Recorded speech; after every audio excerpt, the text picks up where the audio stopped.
The Channel Islands, a picturesque group of rocky isles between Great Britain and France. For the residents of these islands, life is usually sleepy, making them a popular vacation destination. But in 1940, they would be anything but calm and relaxing, because Nazi Germany had conquered France and the United Kingdom was next in their sights, and the Channel Islands were in the way.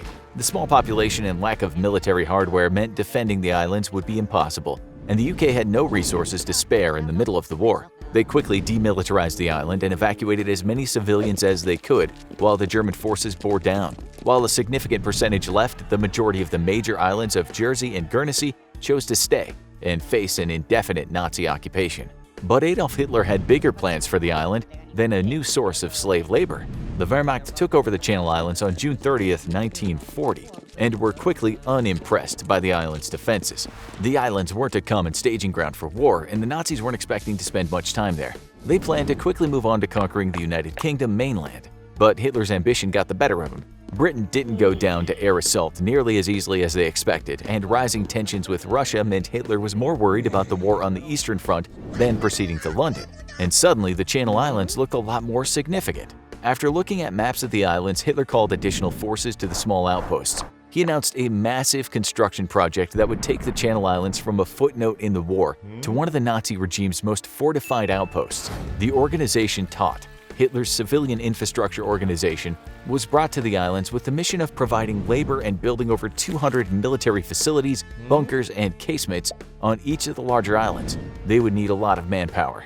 And Hitler, of course, had a favorite way of getting manpower. While the Channel Islands occupation hadn't initially been as brutal as the occupation of France and other nations Hitler conquered, save for the Jews of the islands who were quickly deported, that would soon change. Hitler needed labor, and the remaining citizens of the islands would be conscripted. As the islands weren't seen as a priority initially and were being blockaded by the Allies for much of the war, resources were slim, and conditions would get worse over the course of the war. While there was some resistance on the islands, the residents were so outnumbered by armed occupiers that they never had much of a chance, and soon the Channel Islands would be completely transformed. The Nazis used a system called Regelbau, or standard build, to mass-produce bunkers that could withstand enemy attacks. Built from over 200 standardized armor parts, they could be assembled much faster than other constructs after being built in German factories, almost like the world's largest Lego set, if they could withstand aerial assaults. There were three primary types of designs: temporary ones in the field made out of timber and soil with a concrete ceiling, reinforced models with a meter-strong concrete ceiling, and permanent facilities with 2-meter-thick concrete ceilings and walls. Hitler approved the plan, and one of the biggest construction projects in World War II history began. Soon, the Channel Islands were met with a throng of workers coming in to begin construction. Some were civilian workers and military members in non-combat positions, but many were taken from the Nazi labor camps around Europe and from military detainees, along with the native Channel Island populations. Supplies were brought in, particularly cement, steel, and timber, and work camps were built to keep the workforce in a centralized location and to keep them from escaping. By the end of 1942, the Channel Islands had become a massive military fortress. Sites would be excavated using manual labor, often using explosives to speed things up. As soon as this was done, the construction experts would come in and direct the labor, carefully assembling sites according to the exact specifications of the plans. There were several types of facilities, each designed for a specific purpose, and to make it near impossible for any Allied forces to dislodge the Nazi occupation. The first line of defense: artillery. For those visiting the Channel Islands today, one of the most impressive landmarks is the Battery Miras, a massive artillery position with massive range-finding towers and 4 barrels. Its powerful guns could shoot a stunning 32 miles with lightweight shells, or almost 20 miles with heavy anti-armor shells, making them able to gun down enemy forces long before they could set foot on the island. The powerhouse artillery position would be joined by 10 coastal artillery batteries on Guernsey alone, surrounded by bunkers that would contain spare ammunition. But they were prepared for dangers coming from all directions, including above. The islands were also filled with longer-range guns designed for taking out aircraft, with some able to shoot as far as 7,500 meters. 6 island anti-aircraft batteries were set up, equipped with radar and searchlights. The Nazis wanted a clear line of sight and fire, so they looked for wide-open locations, including a converted golf course. The radars and command bunkers for the anti-aircraft barriers were fortified, with around 175 total positions, and just in case anyone got through, the island had been littered with explosive rigged obstacles to get planes when they landed. But if any enemy forces got through, the Nazis were prepared. If the Allies got to the beach, they would be met by countless casemates designed for close-range assaults. While the small bunkers would be hard to penetrate, any soldiers approaching them would be met with multiple soldiers' worth of heavy fire.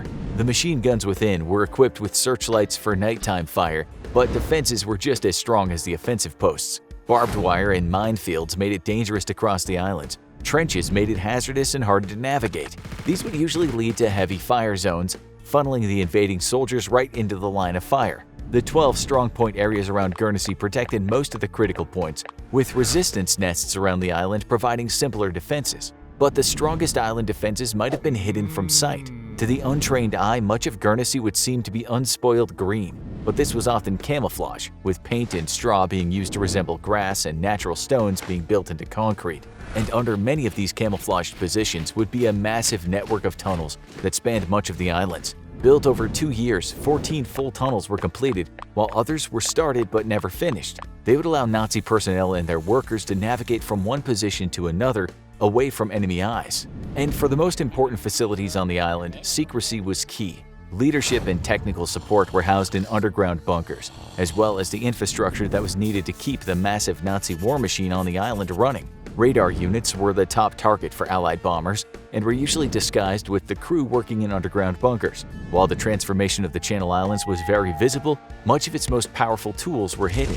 The Channel Islands mega-fortress designed by Adolf Hitler seemed indestructible, but there was one thing they hadn't counted on. As the years went on, resistance to the occupation grew and Nazi oppression increased. Resistors were sent abroad to Nazi prisons, with some dying. The British government made several attempts to liberate the islands, but raids had to be called off due to heavy fire, weather conditions, or resources being needed elsewhere.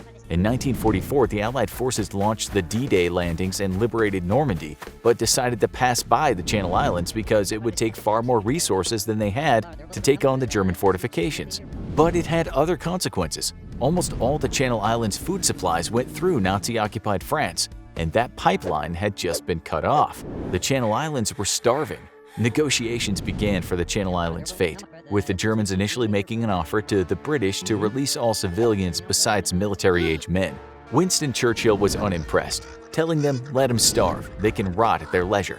The tide to the war was turning, and the Allies only wanted one thing: unconditional surrender. The Germans refused to discuss it, and it would be several long months in December of 1944 until a Red Cross ship was finally able to bring food and medical supplies. But the end was only months away. May 8, 1945 saw the Germans surrender, and only days later Allied forces arrived across the Channel Islands, and the German soldiers laid down their weapons. And slowly but surely, the population that fled the occupied islands began to return, and were shocked at how their little islands had been transformed. The Nazi forces were gone, but the islands were still dotted with their massive military infrastructure. And in the years to come, it would define the islands in some unique ways. What was the ultimate purpose of Hitler's island megafortress? The Germans put an enormous amount of effort into defending a small group of islands, but it amounted to very little. They were able to hold the islands, but never mounted any successful attacks on Britain from there.